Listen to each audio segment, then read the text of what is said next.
안녕하십니까? 자, 이번엔 여러분들이 제3절 경호의 기본 원칙이라고 하는 부분을 보실 차례입니다. 이 부분부터는 이제 경호에 있어서 실질적인 내용들로 서서히 들어가는데요.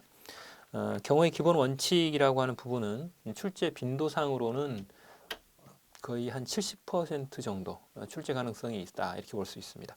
그리고 삼중 경호의 원칙과 같은 이런 부분들은 출제 가능성이 거의 100%에 가까운 그런 형태이죠. 그래서 출제가 상당히 많이 되는 그런 부분이다라고 보시고 여러분들이 살펴보시면 되겠습니다.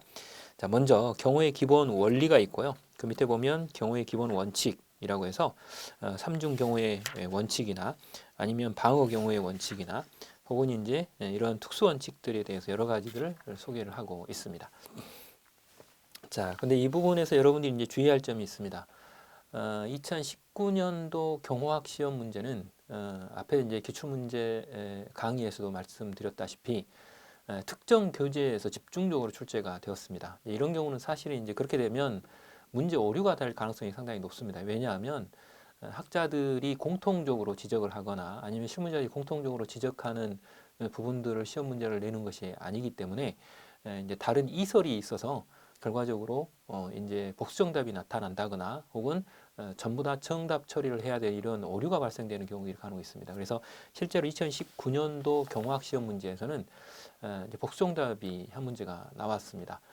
이제 문제는 그렇기 때문에 여기서 여러분들에게 이제 경호학을 제가 강의를 할 때 늘상 드리는 이야기가 뭐냐면 어느 특정 교재에만 너무 치우치지 말라는 이야기를 해요. 왜냐하면 어떤 특정 교재를 보시게 되면 그 부분을 가지고 다른 교재에서 문제가 나왔을 때, 다른 교수님이 문제를 냈을 때 문제를 접근하기가 어려워집니다.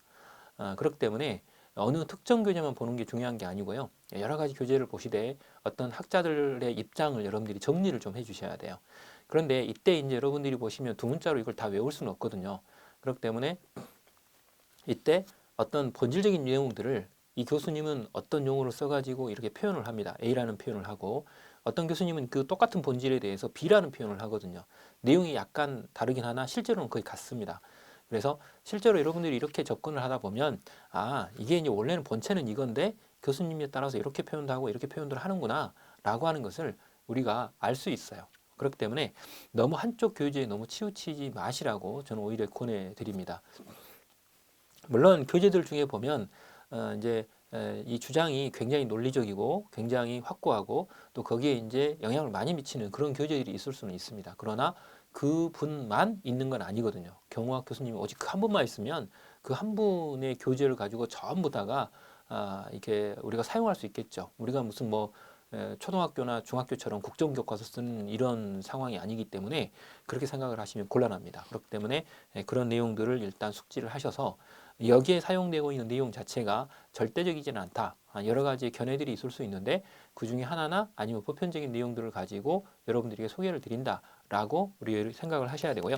더더구나 이 제3절의 이론 부분 맨 끝에를 보시게 되면 경호의 원칙에 대해서 각각의 학자들의 주장 내용을 쭉 정리를 해놨어요. 그렇기 때문에 결과적으로 어느 한 교수님만 절대적으로 옳은 주장이고 나머지는 틀렸다고 보기 어렵거든요. 그래서 각각의 교수님들은 문제를 낼 때마다 이 문제를 쭉 읽다 보면요. 이거는 어느 교수님 쪽에 가까운 문제인 것 같다라는 냄새가 나는 경우들이 많아요. 이런 것들을 여러분들이 실제로 체득하셔야 될 필요가 있어요. 이제 그게 어떻게 보면 수험생으로서 좀 안 좋은 일이 될 수는 있겠죠. 그러나 수험생이 어차피 수험생으로서 뭐 시험에 합격을 해야 되기 때문에 어쩔 수 없는 현실이랄까 뭐 이런 부분이 되겠습니다. 그래서 여러분들이 그런 부분들을 아시고 접근을 해주시기 바랍니다.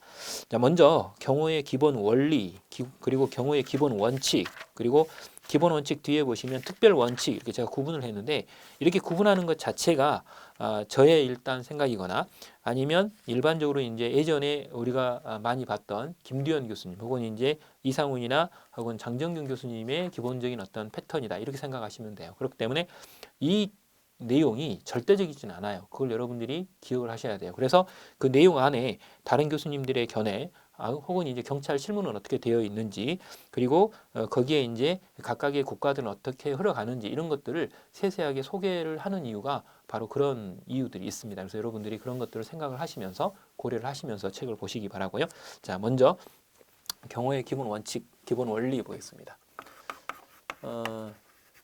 경호의 기본 원리라고 하면 이것도 이제 각각의 교수님들마다 약간씩은 차이가 좀 납니다. 그래서 여러분들이 그것을 무조건 암기만 한다 이렇게 이제 접근을 하시는 것은 사실은 좋지 않고요. 자, 제일 첫 번째 가장 중요한 것은 예방이라고 말씀을 앞에서부터 계속 드리고 있습니다. 이제 어차피 사람의 생명은 죽으면 결과적으로 여기서 이제 상황이 끝납니다. 그렇죠? 자, 그렇기 때문에 결과적으로 여기서 말하는 경호라고 하는 것은 경호 대상자의 신변 안전을 도모한다라고 하는 것이 제1차적인 보호 목적이듯이 결과적으로 예방을 하는데 포인트가 있는 것이고요.